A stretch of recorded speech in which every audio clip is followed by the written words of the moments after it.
ഞങ്ങൾ ഈ പ്രദേശത്തേക്ക് കടന്നു വന്നിരിക്കുന്നു. കർത്താവായ യേശുക്രിസ്തുവിനെ കുറിച്ച് വിവിധ നിലകളിൽ മനസ്സിലാക്കി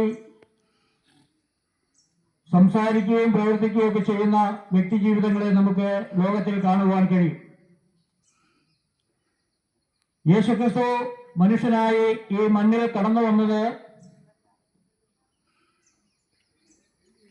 സഭ സ്ഥാപിക്കുവാൻ വേണ്ടിയല്ല, എന്തെങ്കിലും അത്ഭുതങ്ങൾ ചെയ്ത് തന്റെ പേരും പെരുമയും സമ്പാദിക്കുവാൻ വേണ്ടിയല്ല. എന്നാൽ യേശുക്രിസ്തു എന്തിനു വേണ്ടി ഈ ലോകത്തിൽ വന്നു എന്നുള്ളത് തിരുവെഴുത്ത് നാം പരിശോധിക്കുമ്പോൾ തിരുവെഴുത്തിൽ ഇങ്ങനെയാണ് നമുക്ക് വായിക്കുവാൻ കഴിയുന്നത്: യേശുക്രിസ്തു പാപികളെ രക്ഷിപ്പാൻ ലോകത്തിൽ വന്നു എന്നുള്ളത് വിശ്വാസ്യവും എല്ലാവരും അംഗീകരിപ്പാൻ യോഗ്യവുമായ വചനമാകുന്നു എന്നുള്ളത് തിരുവെഴുത്ത് വളരെ വ്യക്തമായി നമ്മെ പഠിപ്പിക്കും. അപ്പോൾ യേശുക്രിസ്തു ഒരു മതസ്ഥാപകനല്ല, യേശുക്രിസ്തു ഒരു അത്ഭുത പ്രവൃത്തി ചെയ്യുവാൻ വന്ന ഒരാളല്ല, മറിച്ച് എന്തിനു വന്നു എന്നുള്ളത് നാം ഇപ്പോൾ ആ വാക്യത്തിൽ നിന്ന് മനസ്സിലാക്കുവാൻ കഴിഞ്ഞു. യേശുക്രിസ്തു പാപികളെ രക്ഷിപ്പാൻ ലോകത്തിൽ വന്നു. ആരാണ് പാപികൾ? വിശുദ്ധ തിരുവെഴുത്ത് അതിനും മറുപടി നമുക്ക് നൽകുന്നുണ്ട്. വിശുദ്ധ പൗലോസ് റോമർക്കെതിരെ ലേഖനം നാം പഠിക്കുമ്പോൾ അവിടെ നാം ഇങ്ങനെയാണ് വായിക്കുന്നത്: നീതിമാൻ ആരുമില്ല, ഒരുത്തൻ പോലുമില്ല, എല്ലാവരും പാപം ചെയ്ത് ഒരുപോലെ ദൈവതേജസ്സില്ലാത്തവരായി തീർന്നു. നിങ്ങളെ ശ്രദ്ധിച്ചുകൊണ്ടിരിക്കുന്ന മാന്യ സ്നേഹിതരോട് നിങ്ങൾക്ക് ഓർപ്പിക്കുവാനുള്ളത്, നീതിമാനായിട്ട് ആരുമില്ല, എല്ലാവരും പാപികളാണ്. എങ്ങനെയാണ് നാം പാപികളായത്? നാം പാപം ചെയ്ത് എന്തെങ്കിലും ചെയ്ത് പാപികളാകുന്നതല്ല, നാം ജന്മനാ പാപികളാണ്. അത് എങ്ങനെ നമുക്ക് മനസ്സിലാക്കുവാൻ കഴിയും? ദാവീദ്, രാജാവായിരുന്ന ദാവീദ് സങ്കീർത്തന ഭാഗത്ത് 51-ാം സങ്കീർത്തനത്തിൽ വളരെ വ്യക്തമായി അത് പറഞ്ഞിട്ടുണ്ട്: ഞാൻ അകൃത്യത്തിൽ ഉരുവായി, പാപത്തിൽ എന്റെ അമ്മ എന്നെ ഗർഭം ധരിച്ചു. ഞങ്ങളെ കേട്ടുകൊണ്ടിരിക്കുന്ന മാന്യ സ്നേഹിതരെ, ദാവീദ് രാജാവ് പറയുന്നത്, ഞാൻ പാപിയാണ്, ഞാൻ അകൃത്യത്തിലാണ് ഉരുവായത്, പാപത്തിലാണ് എന്റെ അമ്മ എന്നെ ഗർഭം ധരിച്ചത്. അപ്പോൾ ഒരു വ്യക്തി ജനിക്കുന്നത് തന്നെ പാപത്തിലാണ്. അപ്പോൾ ഒരു വ്യക്തി ജനിച്ചതിന് ശേഷം പാപിയാകുകയല്ല, ജന്മനാ അവൻ പാപിയാണ്. അപ്പോൾ നീതിമാനായ ദൈവത്തിന്റെ സന്നിധിയിൽ പാപികളായ നാം കഴിച്ചുകൊണ്ടിരിക്കുന്ന പ്രാർത്ഥനകളും യാഗങ്ങളും യോഗങ്ങളും ഒക്കെ ദൈവം അംഗീകരിക്കുമോ എന്നുള്ളത് നാം ചിന്തിക്കേണ്ടതായിട്ടുള്ള വിഷയമാണ്. അത് ഒരു കാലത്തും ദൈവം അംഗീകരിക്കുന്നില്ല എന്നുള്ളതും വിശുദ്ധ തിരുവെഴുത്ത് വളരെ വ്യക്തമായി നമ്മെ പഠിപ്പിക്കുന്നുണ്ട്. അതിന് തെളിവായിട്ടൊരു വാക്യം ഞാൻ വായിച്ചു കേൾപ്പിക്കാം. യോഹന്നാന്റെ സുവിശേഷം 9-ാം അധ്യായത്തിന്റെ 31-ാം വാക്യം ഇപ്രകാരമാണ് അവിടെ എഴുതി വച്ചിരിക്കുന്നത്: പാപികളുടെ പ്രാർത്ഥന ദൈവം കേൾക്കുന്നില്ല എന്നും നീതിമാനായിരുന്നുകൊണ്ട് ദൈവ ഇഷ്ടം ചെയ്യുന്നവന്റെ പ്രാർത്ഥന കേൾക്കുന്നുവെന്നും നിങ്ങൾ അറിയുന്നില്ലയോ? നിങ്ങളെ കേൾക്കുന്ന സ്നേഹിതരെ, അപ്പോൾ ഒരു പാപിയായ വ്യക്തിയുടെ പ്രാർത്ഥന ഒരിക്കലും ദൈവസന്നിധിയിൽ എത്തുന്നില്ല എന്നുള്ളത് വളരെ സ്പഷ്ടമായി തന്നെ തിരുവെഴുത്ത് നമ്മെ പഠിപ്പിക്കുമ്പോൾ നാം ദൈവസന്നിധിയിൽ പ്രാർത്ഥിക്കുന്ന പ്രാർത്ഥന വലിയവനായ ദൈവം അംഗീകരിക്കണമെന്ന് വരികിൽ അവിടെ ചില വ്യവസ്ഥകൾ പറഞ്ഞിട്ടുണ്ട്. ഒന്ന്, നാം നീതിമാനായിരുന്നുകൊണ്ട് ദൈവ ഇഷ്ടം പ്രവർത്തിക്കുന്നതിന്റെ പ്രാർത്ഥന ദൈവം കേൾക്കുന്നു. ആദ്യമായി നാം ദൈവസന്നിധിയിൽ നീതിമാന്മാരാകണം. എങ്ങനെ നമുക്ക് നീതിമാനാകാൻ കഴിയും? നമ്മളുടെ പിതാവായ അബ്രഹാം എങ്ങനെയാണ് നീതിമാൻ എന്നുള്ള പേരിന് അവകാശിയായത്? അവൻ ദൈവത്തിൽ വിശ്വസിച്ചു, അവന് നീതിയായി കണക്കിട്ടു എന്നാണ് തിരുവെഴുത്തിൽ നാം വായിക്കുന്നത്. അപ്പോൾ എങ്ങനെ നമുക്ക് നീതീകരണം ലഭിക്കും? കാൽവരി ക്രൂശിൽ ഇന്നേക്ക് 2025 വർഷങ്ങൾക്ക് മുൻപ് പാപത്തിന്റെ പടുകുഴിയിൽ വീണുപോയ മാനവജാതിയെ രക്ഷിപ്പാൻ ഉന്നതത്തിൽ പിതാവിന്റെ മടിയിൽ പ്രമോദിച്ചു കൊണ്ടിരുന്ന ഓമനപുത്രനായ കർത്താവായി യേശുക്രിസ്തു മനുഷ്യവേഷത്തിൽ ഈ ലോകത്തിലേക്ക് കടന്നു വന്നു. അത് വിശുദ്ധ തിരുവെഴുത്തിൽ ഫിലിപ്പിയ ലേഖനത്തിൽ പൗലോസ് അപ്പോസ്തലൻ വളരെ വ്യക്തമായി വിശദീകരിക്കുന്നുണ്ട്. 2-ാം അധ്യായത്തിന്റെ 6 മുതലുള്ള വാക്യം നാം താഴോട്ട് വായിക്കുമ്പോൾ, അവൻ ദൈവരൂപത്തിലൊരിക്കെ ദൈവത്തോടുള്ള സമത്വം മുറുകെ പിടിച്ചുകൊള്ളണമെന്ന് വിചാരിക്കാതെ ദാസരൂപമെടുത്തു, വേഷത്തിൽ മനുഷ്യനായി തന്നെത്താൻ ഒഴിച്ചു, തന്നെത്താൻ താഴ്ത്തി ക്രൂശിലെ മരണത്തോളം അനുസരണമുള്ളവനായി തീർന്നു. പാപത്തിന്റെ പടുകുഴിയിൽ വീണുപോയി അനുസരണം കെട്ടവരായ മാനവജാതിയെ അനുസരണത്തിന്റെ മാതൃകയായി, അനുസരണം പഠിപ്പിക്കുവാൻ അനുസരണത്തിന്റെ മാതൃകയായി കാൽവരി ക്രൂശിൽ നമ്മെ സ്നേഹിച്ചുകൊണ്ട് പരമയാഗമായി തീർന്ന കർത്താവായി യേശുക്രിസ്തുവിലുള്ള വിശ്വാസമാണ് നീതീകരണത്തിന് കാരണമായി തീരുന്നത്. അല്ലാതെ ആർക്കും നീതീകരണവും സമാധാനവും ലഭിക്കുകയില്ല. കർത്താവായ യേശുക്രിസ്തുവിൽ വിശ്വസിച്ചാൽ പിതാവായ ദൈവത്തോട് നിങ്ങൾക്ക് സമാധാനമുണ്ടെന്ന് തിരുവെഴുത്ത് നമ്മെ പഠിപ്പിക്കുന്നുണ്ട്. അപ്പോൾ സമാധാനമില്ലാതെ ഓടിയലയുന്ന മാനവജാതിക്ക് സമാധാനം തരുവാൻ സ്വർഗത്തിലെ ദൈവം തന്റെ പുത്രനെ ഈ ഭൂമിയിലേക്ക് അയച്ചു.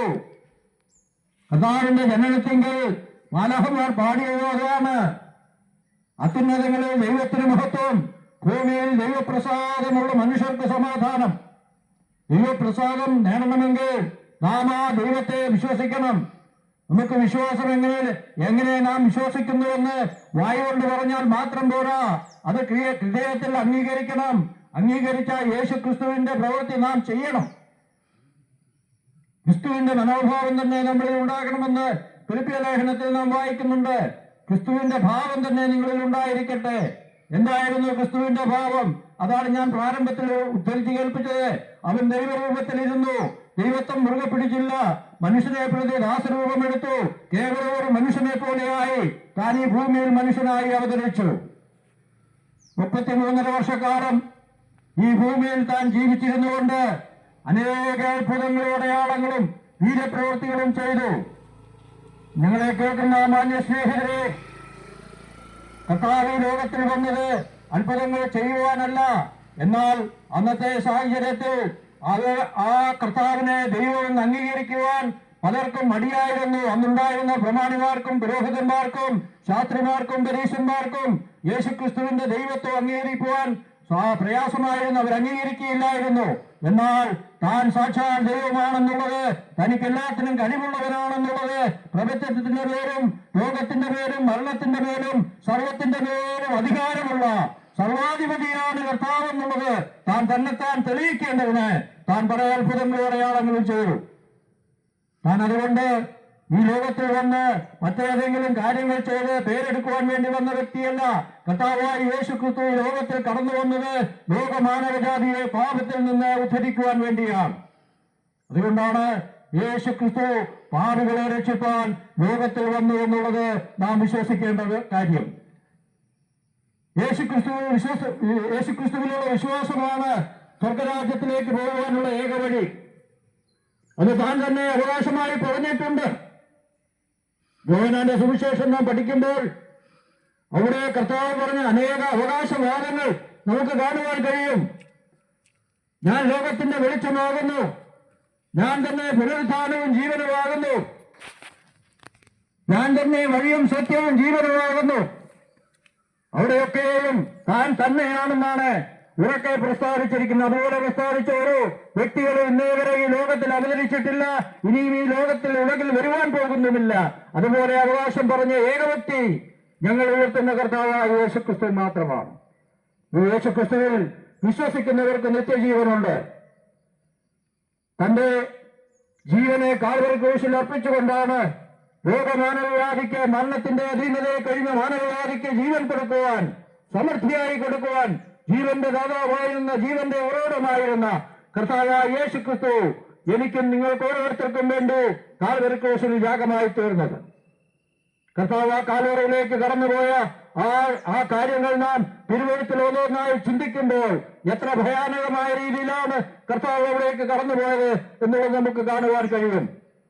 ഗെത്സമനെ തോട്ടത്തിൽ തന്റെ ശിഷ്യന്മാരുമൊത്ത് പ്രാർത്ഥിച്ചുകൊണ്ടിരിക്കുമ്പോൾ പടയാളികളും സേവകരും പുരോഹിതന്മാരും ശാസ്ത്രിമാരും അന്നുണ്ടായിരുന്ന നാടുവാഴികളുമെല്ലാം തീപ്പട്ടികളും കുന്തവും ഒക്കെയായി വാളും വടിയുമായി കർത്താവിനെ പിടിക്കുവാൻ ചെന്നൊരു കള്ളന്റെ നേരെ ചെല്ലുന്നത് പോലെയാണ് പാരിൽ നിന്നറിയാത്ത പരിശുദ്ധനെ പിടിച്ചു കെട്ടുവാൻ വേണ്ടി ചെന്നത്.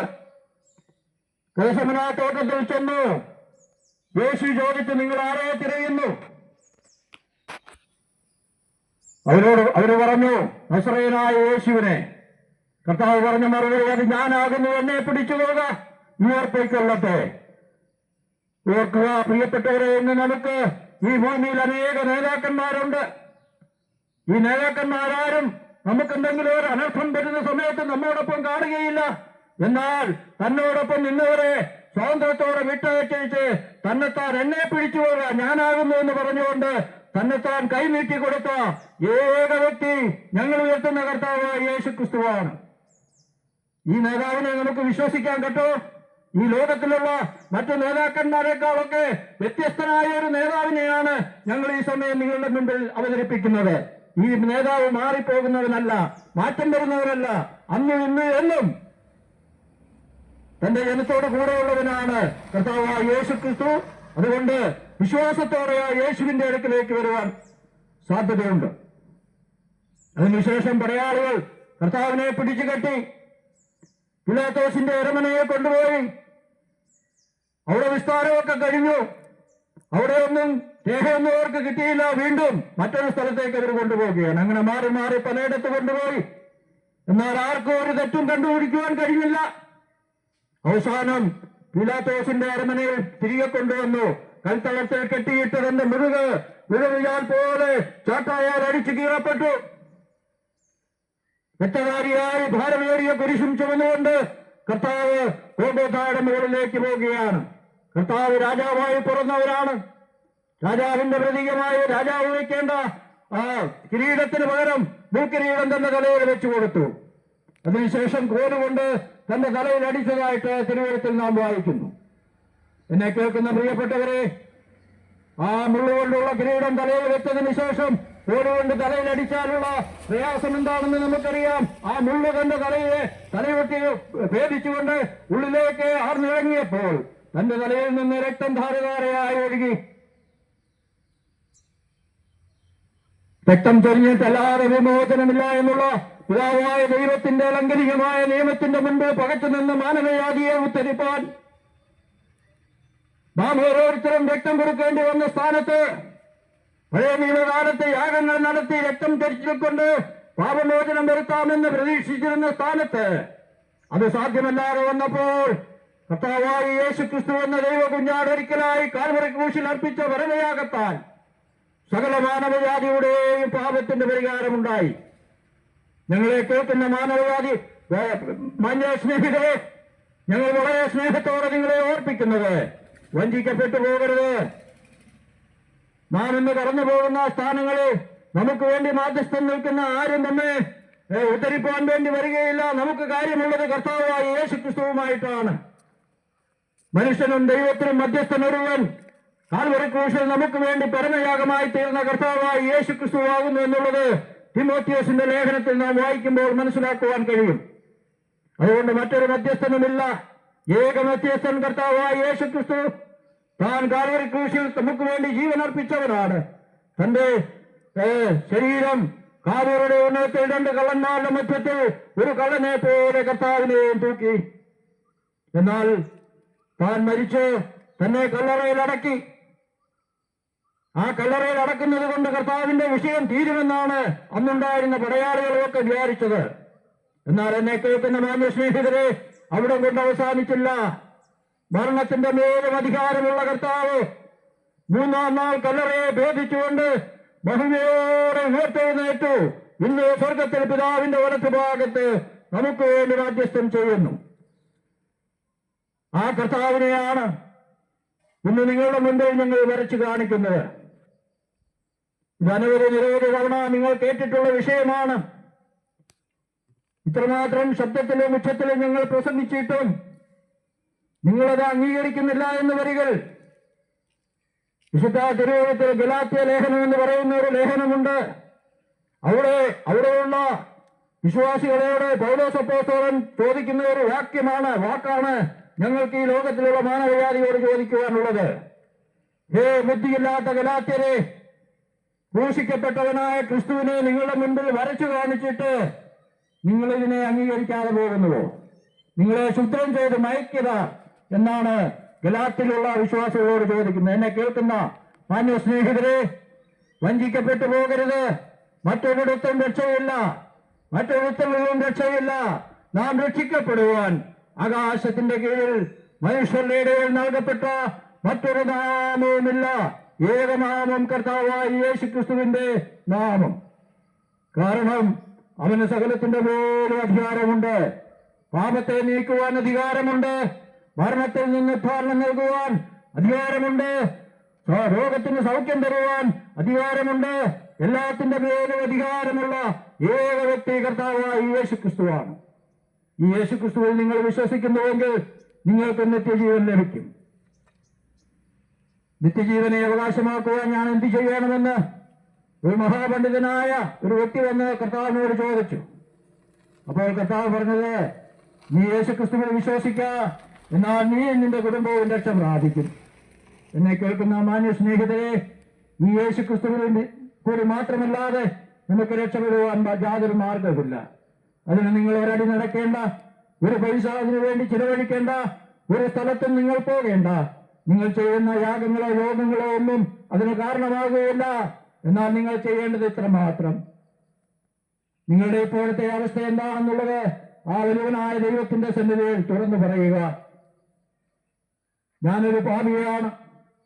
എന്റെ പാപത്തിന് വേണ്ടിയാണ് അങ്ങ് കാൽവരി ക്രൂശിൽ മരിച്ചത്. അങ്ങയുടെ അവസാനത്തുള്ളി രക്തം വരെയും എനിക്ക് വേണ്ടിയാണ് ഊറ്റിയത്. അങ്ങ് കാൽവരിയിൽ നിലവിളിച്ചത് എനിക്ക് വേണ്ടിയാണ്. അത് ഞാൻ വിശ്വസിക്കുന്നു.